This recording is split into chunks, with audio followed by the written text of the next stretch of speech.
Nos últimos meses, as façanhas das impressoras 3D chamaram a atenção mundo afora.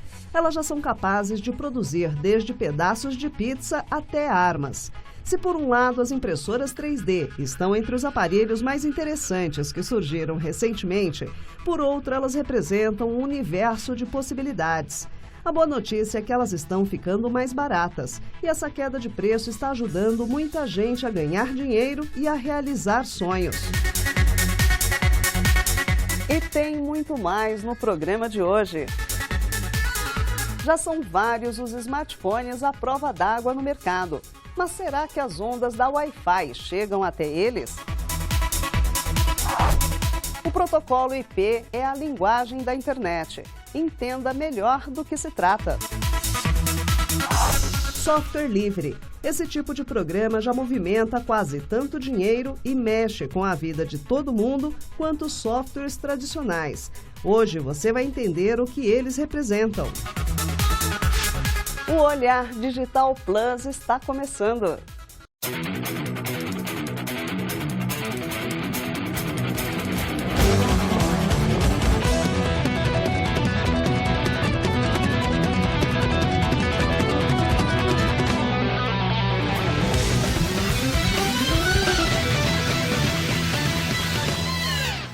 Dá para dizer que o protocolo IP é quase o idioma da internet. É a partir dele que os computadores e as redes se comunicam. Agora você vai entender por que ele pode fazer toda a diferença no seu jeito de usar a web. Assim como cada um de nós tem um endereço e um número de telefone, na internet cada site, serviço ou usuário também tem um IP, uma combinação numérica correspondente a cada conexão. O IP, o protocolo mais básico da internet, é sempre exclusivo, já que é a única forma que os sistemas operacionais e dispositivos da rede poderão identificar cada computador. O que pouca gente sabe é que há dois tipos de IP, o estático e o dinâmico. Tudo bem, mas que diferença isso faz? Bom, primeiro vamos entender. O IP estático ou fixo é aquele definido manualmente e que não mudará a não ser que você modifique as configurações do protocolo TCP/IP da sua máquina. Um IP fixo é sempre necessário quando o computador é uma fonte de dados a ser acessada remotamente.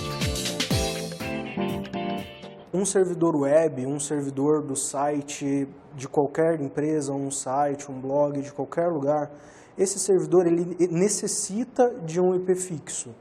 Por quê? Todas as vezes que a pessoa for acessar o nome do site, existe um serviço chamado DNS que faz a tradução do nome que a pessoa está digitando para um IP. Por esse ponto, existe a necessidade do IP ser fixo. Já o IP dinâmico, como o próprio nome diz, muda o tempo todo. Ou melhor, a cada nova conexão à web. Os provedores de acesso à internet utilizam protocolos específicos para que a distribuição desses IPs seja feita automaticamente para cada dispositivo que se conecta à rede. A maioria de nós, em casa, utiliza IPs dinâmicos, que além de mais baratos, são mais seguros e eficientes.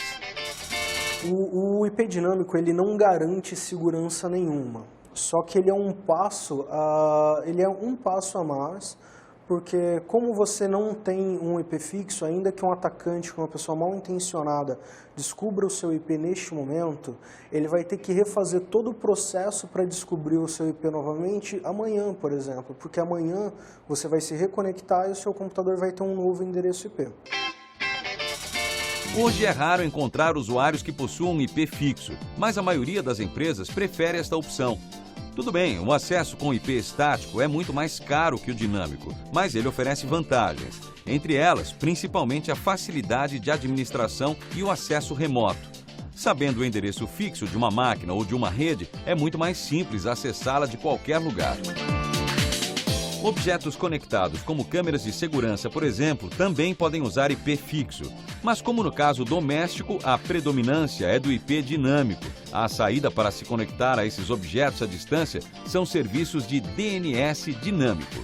Na sua conta, neste tipo de serviço, depois de configurado, o roteador, em casa ou onde quer que seja, envia o número de IP que está sendo usado naquele exato momento para que você possa fazer o acesso remoto. Quando você tem o IP fixo, o acesso remoto a esse dispositivo é bem facilitado.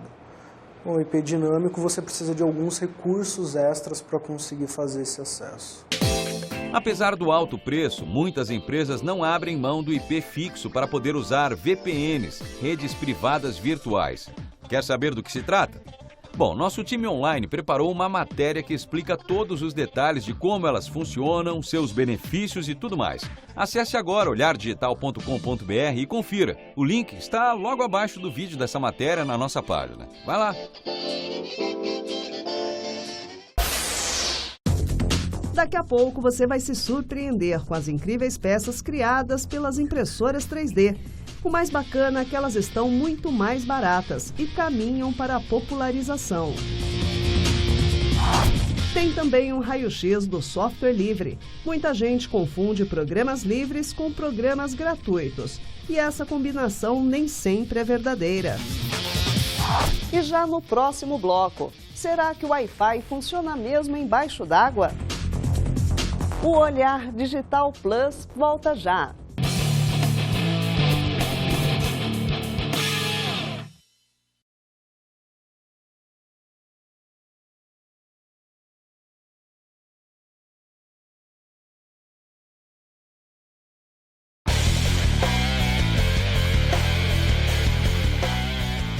Estamos de volta com o Olhar Digital Plus. Smartphones à prova d'água já estão por aí. Mas como se comporta a transmissão de dados abaixo da superfície?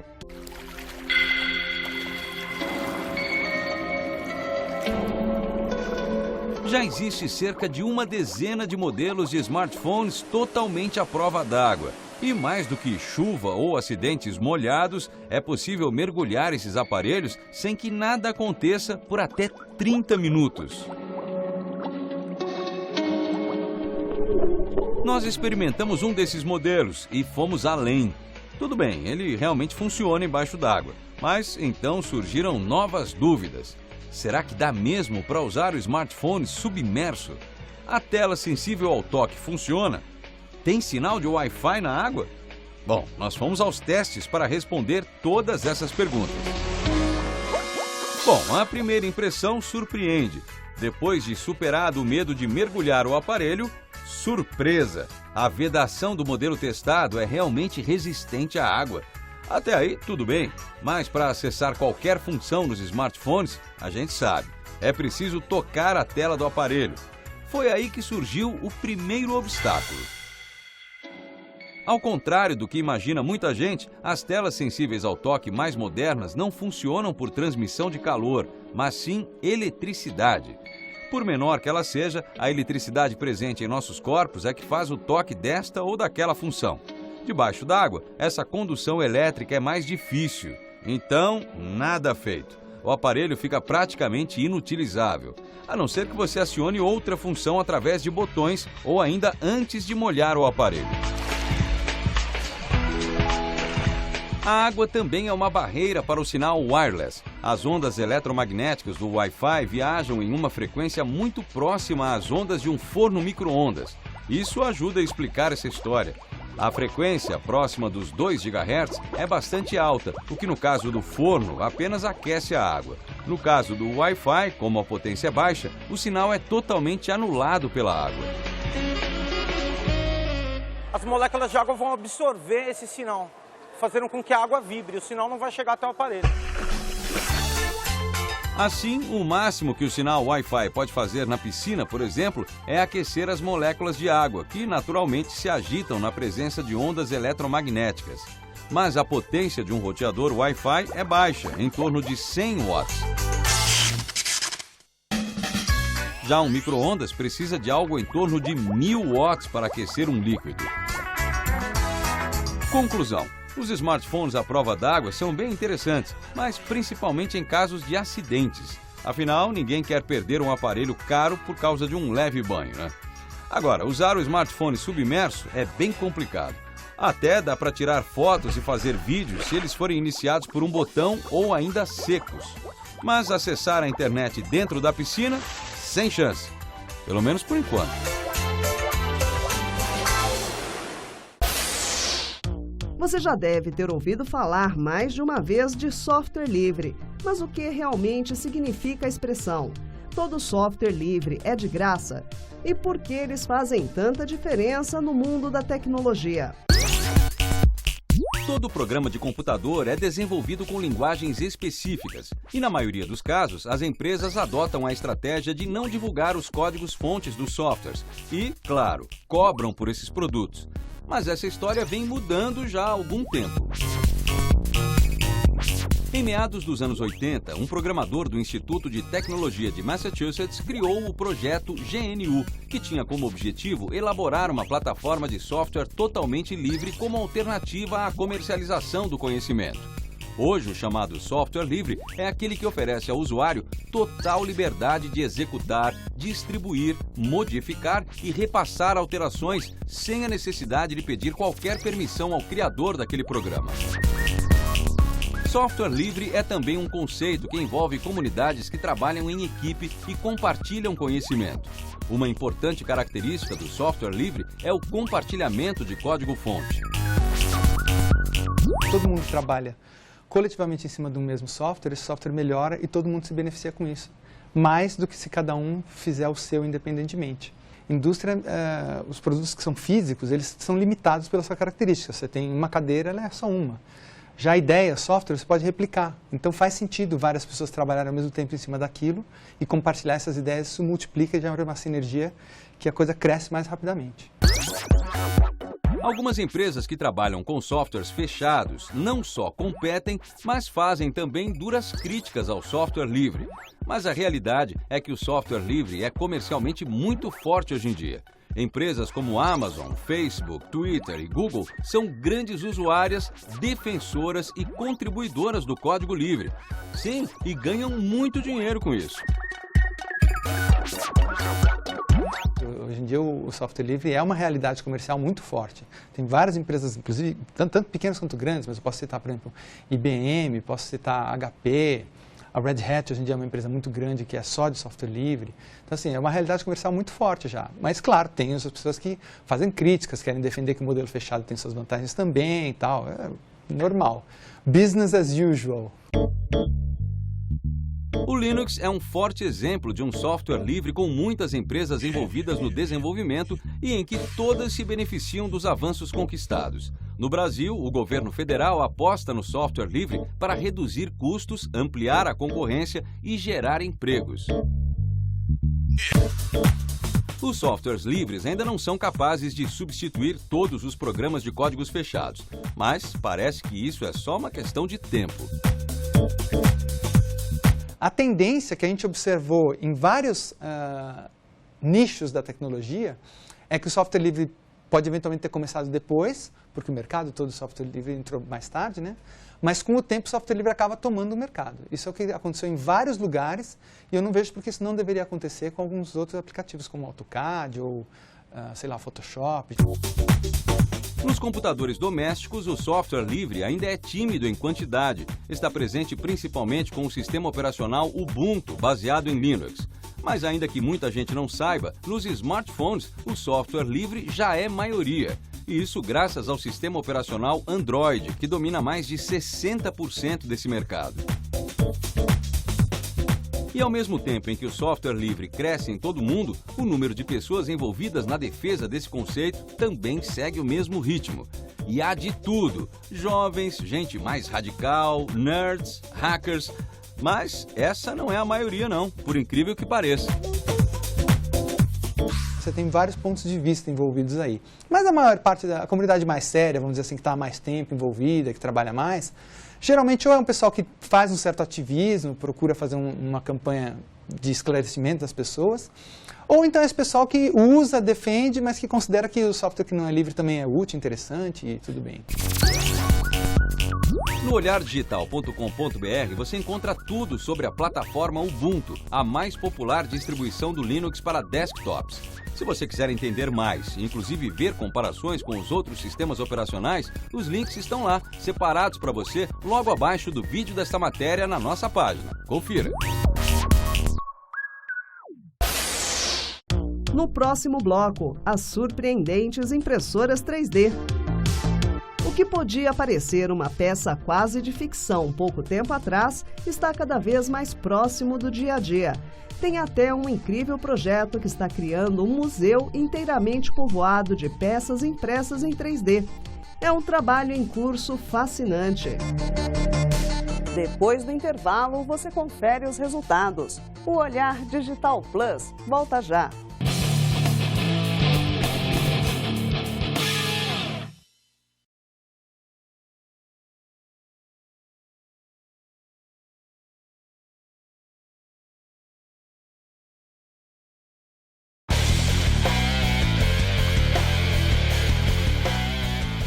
As impressoras 3D estão entre as maiores novidades da tecnologia nos últimos tempos. Mas será que todos nós vamos acabar comprando uma algum dia?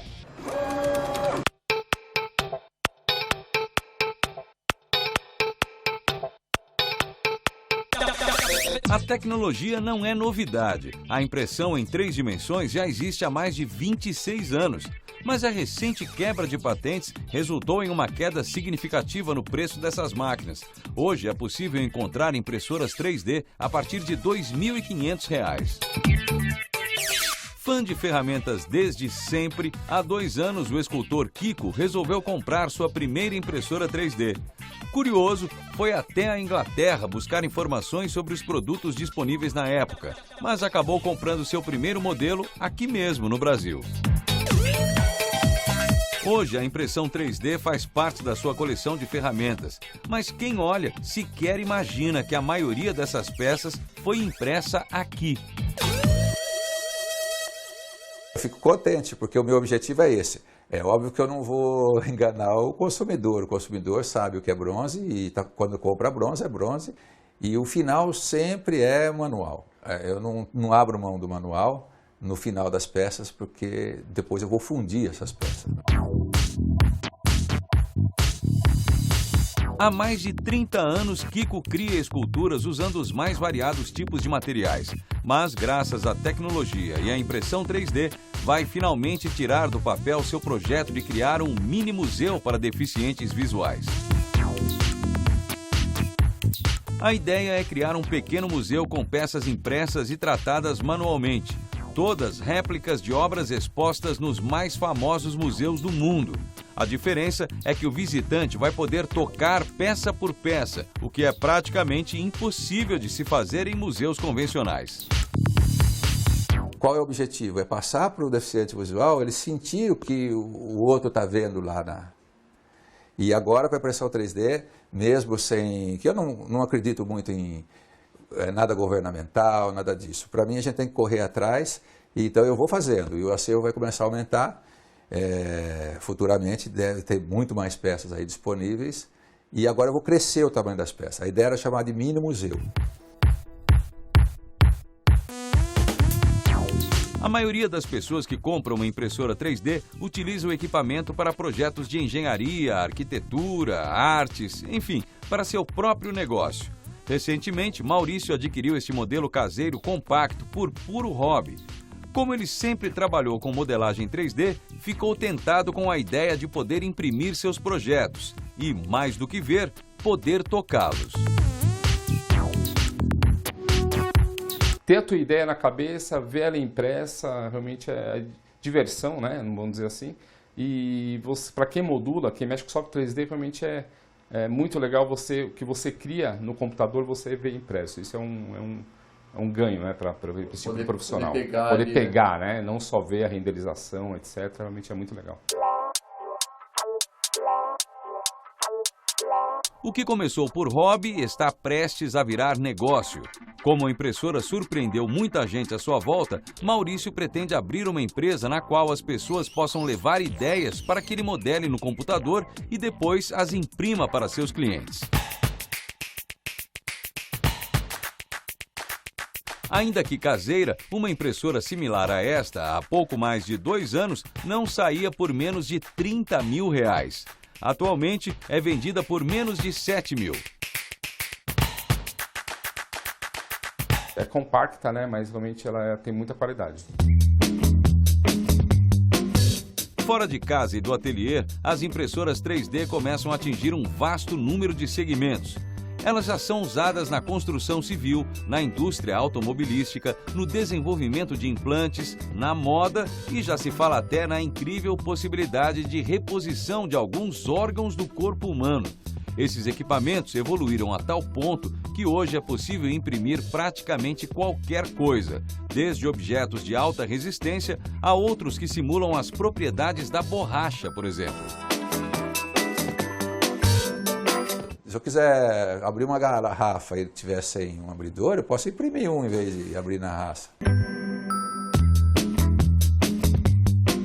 Em países mais desenvolvidos, universidades têm comprado impressoras 3D de uso pessoal para oferecer o acesso da tecnologia aos alunos. Se você quiser conhecer mais sobre impressoras 3D, no olhardigital.com.br, logo abaixo do vídeo desta matéria, separamos links de outras reportagens que fizemos sobre essas máquinas surpreendentes. Aproveite e confira também um site só com projetos 3D prontos para serem impressos. Acesse e confira.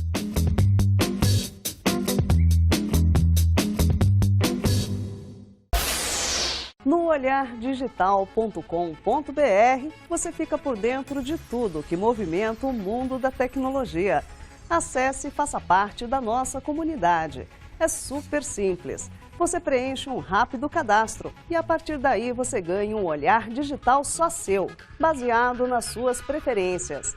Como membro da nossa comunidade, você tem uma homepage individual. Ganhe uma área de notificações para interagir com os outros membros da comunidade e ainda tem todo o seu histórico de navegação armazenado.